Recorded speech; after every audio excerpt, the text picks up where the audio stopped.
Pastor कंचन मित्तल जी को जय मसीह की, सारी कलीसिया के लोगों को जय मसीह की। मेरा नाम सतविंदर है। मैं इंदिरा कॉलोनी में रहती हूँ, मनी माजरा, चंडीगढ़ में।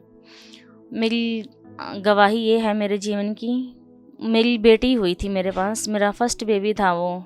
तो वो उसकी मेरी डिलीवरी मनी माजरा में हुई थी। तो जब मेरी डिलीवरी हुई तो मेरे टांकों में अचानक से पस पड़ गई थी। तो मैं उसके लिए डॉक्टरों को दिखाने गई थी मनी माजरा में ही। तो उन्होंने बस मुझे खाने के लिए दवाई देते थे, पर उन्होंने कोई मुझे इंजेक्शन नहीं दिए जिससे कि वो पस जो है वो सूख जाती है।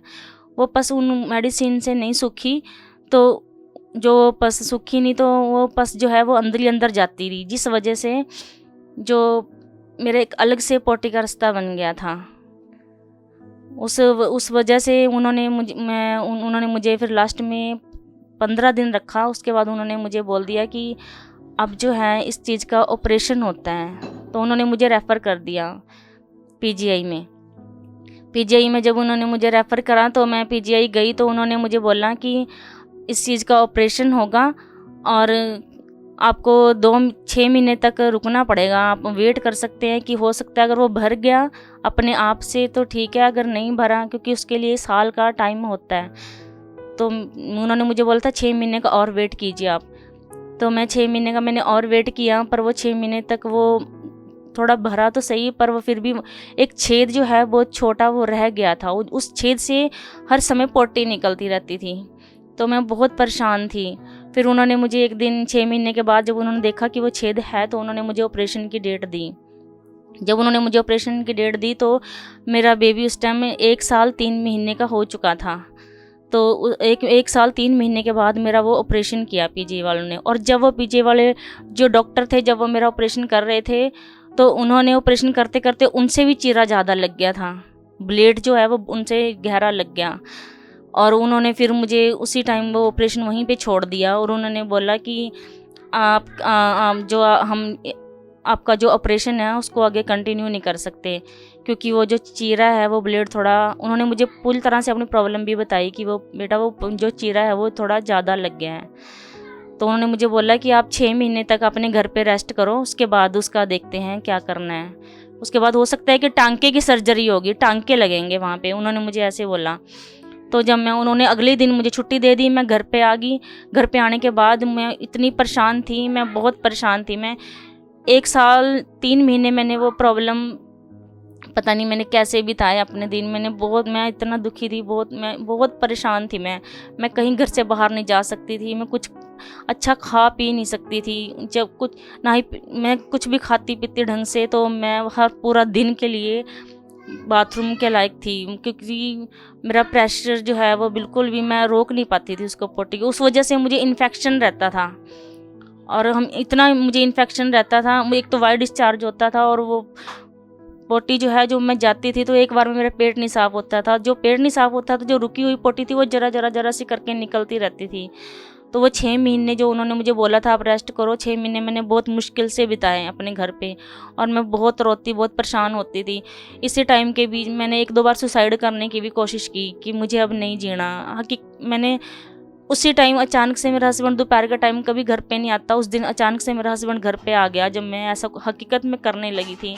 तो उन्होंने बोला कि तू क्यों कर रही है ऐसा। तो मैंने बोला मैं अब नहीं जीना चाहती, मैं बहुत परेशान हूँ, मैं बहुत दुखी थी। फिर उन्होंने मुझे रोका, वो रोने लग गए। उन्होंने मुझे बोला कि नहीं, ऐसा कोई स्टेप नहीं उठाना तूने। तो उसी टाइम के मैं प्रभु का धन्यवाद करती हूँ। ये भी प्रभु का ही शायद मुझ पे कोई अनुग्रह था, जो मेरे हस्बैंड दोपहर के टाइम में कभी घर पे नहीं आते और उस टाइम वो उसी वक्त घर पे आए।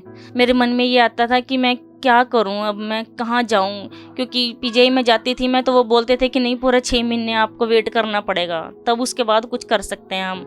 वो इतना बड़ा छेद था, उसमें से भी वो एक तिल्ली के जितना छेद जो था वो रह गया था। तो उसी से ही मैं परेशान थी, उसी से ही मुझे एक ऐसा सन्नाटा सा छाया रहता था मेरे शरीर में, जैसे कुछ पता नहीं क्या है, अजीब सा रहता था मुझे। और मेरे पोटी जो है वो तो मुझे हर समय साफ़ करनी पड़ती रहती थी। मैं बहुत दुखी थी इस प्रॉब्लम से। घर का मैं कोई काम धंधा नहीं कर पाती थी, और करती थी तो करती भी थी, पर तो बीच बीच में मैं रुक रुक के काम करती थी। फिर जाऊंगी बाथरूम में, मैं 10 बार तो मैं बाथरूम में ही जाती थी। मेरे छोटे बच्चे भी थे, मैं उनको भी संभालती थी। मेरी बेटी थी मेरे पास में, उसको संभालती थी। मैं बहुत परेशान थी, मुझे कुछ नहीं समझ आता था मैं क्या करूँ क्या नहीं करूँ। पेन नहीं होता था उसमें, बस वो पोटी जो है वो पोटी निकलती रहती थी बस उसमें से, बस ये प्रॉब्लम थी। और मैं इसी प्रॉब्लम से बहुत दुखी थी। और इस प्रॉब्लम, वो पोटी जो निकलती रहती थी, पोटी कई बार मैं काम के चक्कर में कि ये काम कंप्लीट करके ही, बर्तन साफ़ करके ही करूँगी साफ़ उसको, कई बार मैं ऐसा सोचती, तो वो जो है पोटी वो वहाँ से फैलते फैलते यूरिन वाली जगह पे लग जाती, और हर रोज़ लगती यूरिन वाली जगह पे मेरे। तो वहाँ से मेरा वाई डिस्चार्ज होता रहता था, और वाई डिस्चार्ज की प्रॉब्लम मुझे हमेशा रहती थी। और इतना मुझे वाई डिस्चार्ज होता था कि मैं दवाइयाँ खा के, मनी माजरा जो हॉस्पिटल है वहाँ पे कंटिन्यूसली मेरी हर महीने की उन्होंने इन्फेक्शन की दवाई लगा रखी थी। उसका इन्फेक्शन की दवाई जो थी उसका नाम किट 2 था, तो वो मैं खाती रहती, हर महीने में 1 किट मैं खा लेती थी, क्योंकि वो इतनी इन्फेक्शन होती थी कि वो अगर मैं वो दवाई ना खाती तो मैं, हो सकता है मेरी किडनियाँ ख़राब हो जाती। फिर एक दिन अचानक से मैं टीवी पे हमेशा पास्टर कंचन मित्तल जी का डीडी पंजाबी चैनल पे शायद शनिवार का डे था, वो मैं प्रोग्राम देखती थी। तो अचानक से इन्हीं दिनों के बीच में मैं एक दिन जीरकपुर गई मेरी मम्मी के पास। जीरकपुर में मेरी मम्मी पापा रहते हैं, मैं उनके पास गई। तो वहाँ पे मैंने, मेरी भाभी की बेटी है बड़ी, वो है 13 साल की, मैंने उससे बात की कि ऐसे ऐसे मैं पास्टर जी का प्रोग्राम देखती हूँ टीवी पे, तो वो अच्छे प्रचार करते हैं, तो मुझे ऐसा लगता है जैसे कि मुझे वहाँ पे जाना चाहिए। तो मैं कहा, वो मैं जीरकपुर में आई हूँ, तो वो जीरकपुर का ही एड्रेस लिखा होता है उस पर। तो उसने फ़ोन में यूट्यूब पे सर्च मारा, तो उस पर पास्टर कंचन मित्तल जी की मिनिस्ट्री के नाम से एक नंबर लिखा आया। तो उस नंबर पे हमने फ़ोन किया, तो उन्होंने बताया, पास्टर कंचन डकोली से आप ऑटो वाले को बोल देना कि मुझे पास्टर कंचन मित्तल की चर्च में उतार दो। तो उन्होंने जैसे बताया मैंने वैसे ही किया। मैं उसी तरीके से गई और मैं उसी दिन पहुंच भी गई। उससे अगले ही दिन मंगलवार था शायद, उस समय जो चर्च लगती थी वो वीरवार को लगती थी शायद यहाँ पे, तो डकोली में। तो मैं वीरवार को गई वहाँ पे उस टाइम, और मैं वहाँ पे पहुँच गई। तो उस टाइम भी मुझे वहाँ पे बहुत अच्छा लगा। पास्टर कंचन मित्तल जी से मैं पहली बार उस टाइम मिली थी, 2022 में दिसंबर के महीने में। पास्टर जी प्रोफेसी कर रहे थे। आज दी हीलिंग जो ਤੁਹਾਡੀ ਬੋਡੀ ਦੇ ਵਿੱਚ ਹੋਈ ਹੈ, ਜੋ ਤੁਹਾਡੇ ਫਾਈਨੈਂਸ ਹੋਈ ਹੈ, ਜੋ ਤੁਹਾਡੇ ਘਰਾਂ ਦੇ ਵਿੱਚ ਹੋਈ ਹੈ, ਤੁਸੀਂ ਹੈਰਾਨ ਹੋਣੇ वाले हो, ਤੁਸੀਂ हैरान होने वाले हो।